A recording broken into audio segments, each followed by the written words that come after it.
তিনি খুব ধনাঢ্য সাহাবী ছিলেন। সেই সাহাবী যখন তার বাগানের মধ্যে নামাজ আদায় করেছিলেন, ঠিক এমন সময় একটা পাখি তার বাগানের মধ্যে আসিয়া আটকে গিয়েছে, উঠতে পারে না, কোথাও যাইতে পারে না। তখন সেই সাহাবী নামাজরত ছিলেন। সেই সাহাবী নামাজে থাকাকালীন অবস্থায় ওই পাখিটার উপর নজর দিয়েছেন। এই নজর দেওয়ার কারণে হয়তো নামাজ থেকে তার মন গাফিল হয়ে গিয়েছে।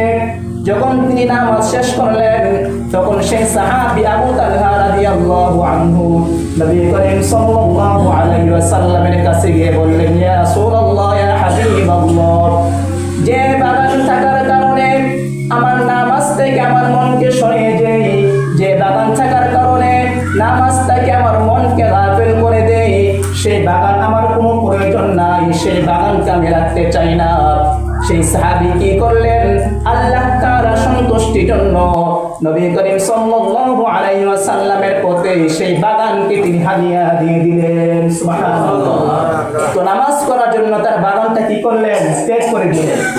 যে বাগানের কারণে নামাজ থেকে আমার মনকে গাফিল করে দেয়, ওই বাগান আমার কোনো দরকার নাই। আর আমাদের তো কোনো কিছু ত্যাগ করতে হয় না, এমনিতে আমরা নামাজ পড়তে আসি না। এই 5 ওয়াক্ত নামাজ করার দ্বারা মহান আল্লাহ পাক রব্বুল আলামিন আমাদেরকে 5টা পুরস্কার দিবেন। কয়টা পুরস্কার দিবেন? 5টা পুরস্কার দিবেন। এক, নামাজ করার মাধ্যমে মহান আল্লাহ পাক রব্বুল আলামিন আমাদেরকে কবরের আযাব থেকে বাঁচাবেন।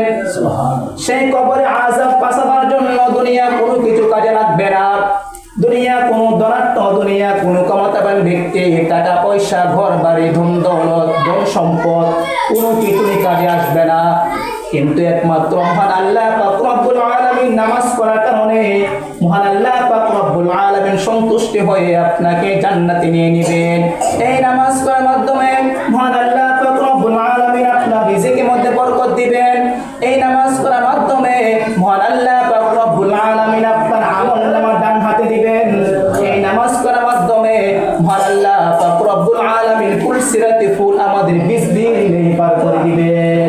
এই নামাজ পড়ার কারণে মহান আল্লাহ পাক রব্বুল আলামিন আমাদের কবরটাকে প্রশস্ত করে দিবেন। সুবহানাল্লাহ।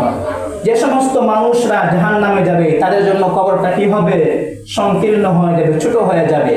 এক হাজরে পার অন্য হাজরে ঢুকে যাবে। আর যে সমস্ত মানুষরা 5 ওয়াক্ত নামাজ করে তাদের জন্য মহান আল্লাহ পাক রব্বুল আলামিন কুদরতে ভাবে ওই কবরটাকে বিশাল বড় করে দেবে, প্রশস্ত করে দেবে। সুবহানাল্লাহ।